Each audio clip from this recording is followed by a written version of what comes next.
Well, hi guys. Well, today I'm going to actually do two things. I might show you how I cut up a chicken. Now let me tell you, the old farmer and I, we've had a lot of adult conversation over the years on the proper way to cut up a chicken, because I cut it up different than what his mom cut it up, and so he always told me I cut him up wrong and whatever. But I will tell you, what surprised me is the number of people who've never cut up a chicken. That kind of surprised me. And nowadays, you know, they got chicken parts all the time, but I like a whole chicken. I like to cut it up my way. Yes, here's one of those chickens that I raised. I'm gonna show you how I cut it up.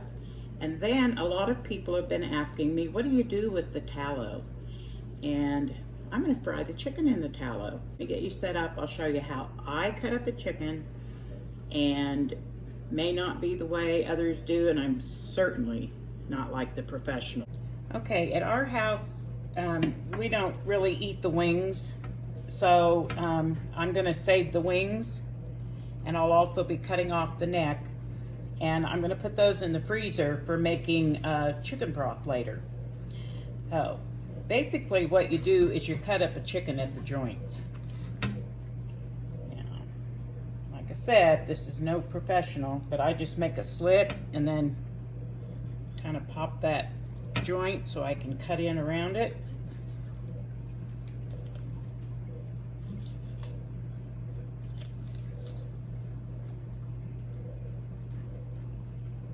And I don't know if you saw, some people will fold their wing like that. Take the end of it and just flip it back over and then fry it like that. And then I flip it over and I do the same thing on the other side.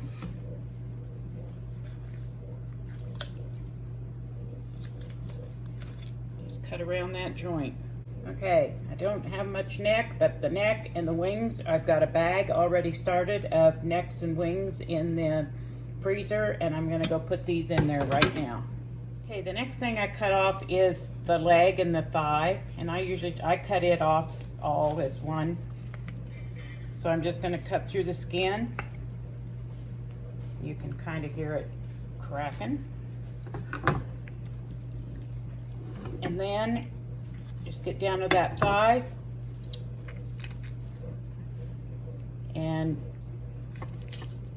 break open that joint. And then I split the leg and the thigh, again at the joint. And it just cuts right in half. So now I've got my leg and my thigh. I'll do the other side.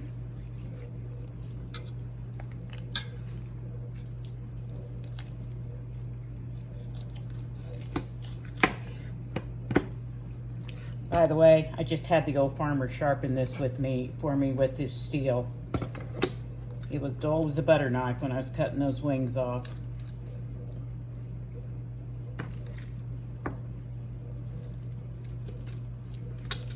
And I'll figure out where the joint is. There we go, right through the joint. 2 legs, 2 thighs.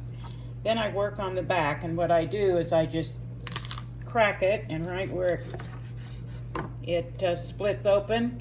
Now, you're gonna find this in store-bought, and I knew I was gonna have, you know, like the kidneys and stuff still in there, but I'm gonna clean them out now.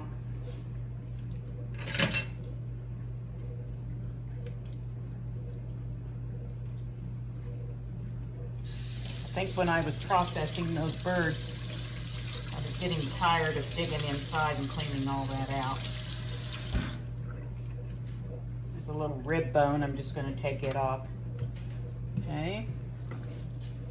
And now, this is how I do it, remember. I just go down and split. There's kind of a, I don't know what to call it, seam type thing where the ribs meet the breastbone.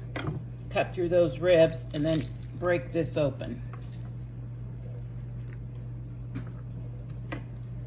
And cut through those bones and those joints.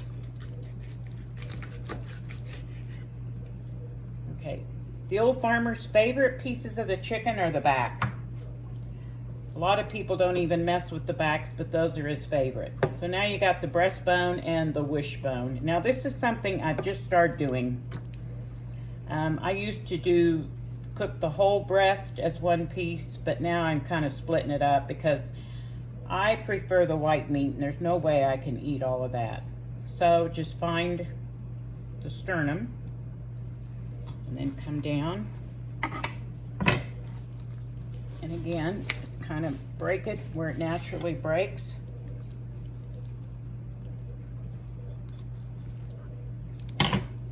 Again, I hope I'm sure no professional chefs are watching this. And you just cut through right where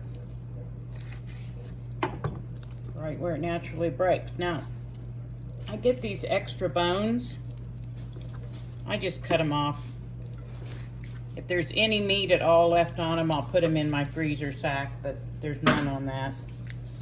Okay, this is more white meat, the wishbone. I cook it whole. But the breast meat, now, I know there's a way to split them. I'm not very good at it, which is fine, it's just for me. But follow the sternum and stay right close to it and just cut down. Don't worry, this meat does not get wasted.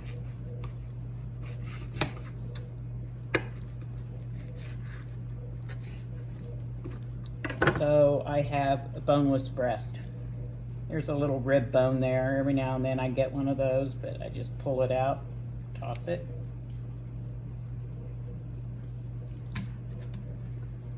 And I'm going to do the same thing on the other side.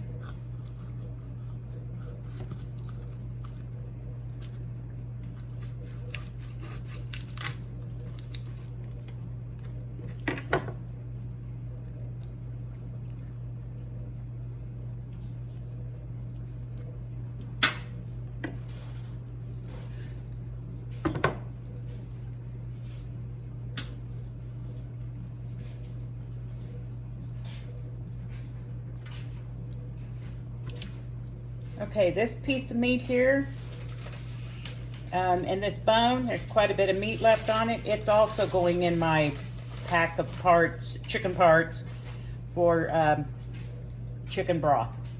So I'm gonna I've got it all cut up. If I hadn't been talking, it takes me just a couple minutes to cut up a whole chicken. I'm gonna show you what I'm gonna use today to fry it. Now this is the stuff that was at the white, and I use it for baking. I use it in my bread. I know if I make a pie crust, I'll use it in that. I use it for everything. You can use it to make soap and candles, and you can rub it on leather.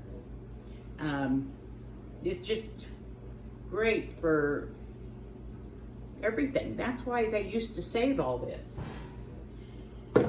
And I will be using the yellow for frying, and once it's gone, then I'll use the white. This has just been sitting on my kitchen counter. What I store it in the refrigerator until I need a new jar, and then I bring it up.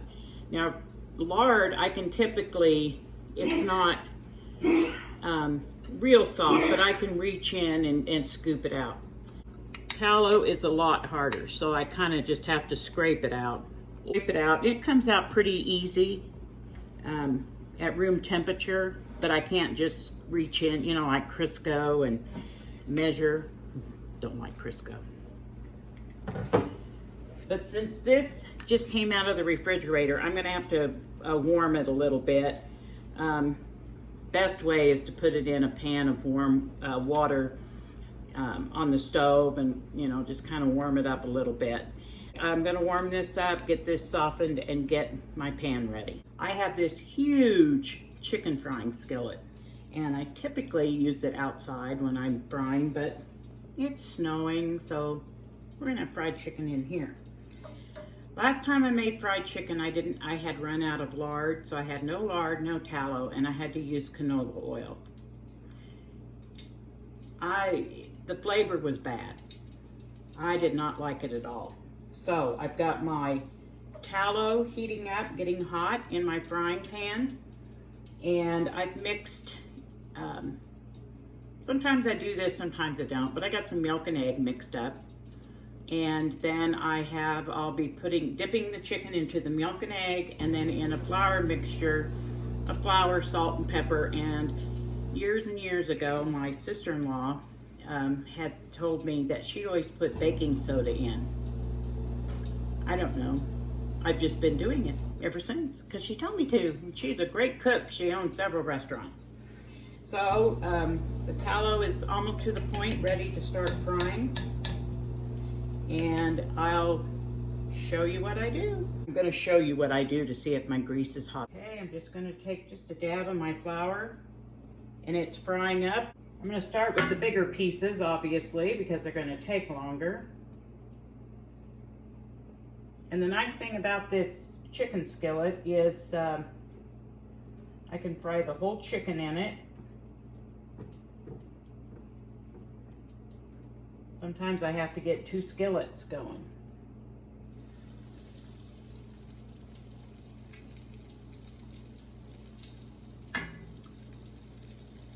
Actually, the grease could have been a little bit hotter.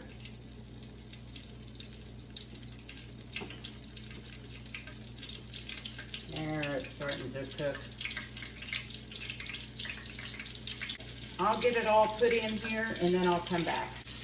Okay, I've got it all in here and I'm just going to let it fry and brown on both sides. And keep turning it till the whole piece is brown. Don't know if you noticed, but some of the pieces don't have the skin. I never eat the skin, but I prefer to fry it with the skin on because then I can peel that off. But some of it, when I was butchering it, as I was cutting it up, some of the skin came off. So I see it starting to get golden brown, so I'm going to sit here and keep turning my chicken. Oops. Well, that was a big swap. Sit here and keep turning it. Okay, guys, there we go. There's my fried chicken. We'll call that homestead fried chicken, right? These were the chicks that we raised, the meat birds. And yes, I used my pan drippings and made gravy, of course. So this is some of the things that I use my tallow for. And so glad that we raised those meat birds.